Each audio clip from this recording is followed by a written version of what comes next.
Application of நியூமேட்டிக்ஸ். நியூமேட்டிக்ஸ்னால் காற்று, அதோடைய application, அது எங்கெங்கெல்லாம் பயன்படுத்துகிறாங்க.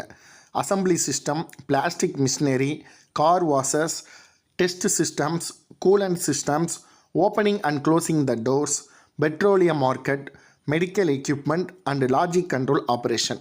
அசம்பிளி சிஸ்டம்னால் உங்களுக்கு நல்லா தெரியும். இப்போ காரு, பைக்கு எல்லாத்தையும் அசம்பிள் பண்ணும்போது இதுக்கு முன்னாடி மக்கள் தான் மனிதர்கள் தான் அசம்பிள் பண்ணாங்க. இப்போ ரோபோட் கை மாதிரி, மனுஷன் கை மாதிரி ரோபோட் கை மாதிரி ஒன்று இருக்குது. அது ஒரு பொருளை எடுத்து ஒன்று ஒன்றா வைக்கும். அதுக்கு நியூமேட்டிக் யூஸ் பண்ணுறாங்க. அதுக்கப்புறம் பிளாஸ்டிக் மிஷினரி, குடம் தயாரிக்க பண்ணலாம் இந்த நியூமேட்டிக் சிஸ்டம் யூஸ் பண்ணுறாங்க. அப்புறம் கார் வாஷர்ஸ், அப்புறம் கார் வாஷ்னால் உங்களுக்கு தெரியும், டெஸ்ட் சிஸ்டம், அப்புறம் கூலண்ட் சிஸ்டம், அப்புறம் ஓப்பனிங் அண்ட் க்ளோசிங் த டோர்ஸுக்கு கூட நியூமேட்டிக் யூஸ் பண்ணுறாங்க. அப்புறம் பெட்ரோலியம் மார்க்கெட்லேயும் யூஸ் பண்ணுறாங்க. அப்புறம் மெடிக்கல் எக்யூப்மெண்ட், லாஜிக் கண்ட்ரோல் ஆப்ரேஷன்லேயும்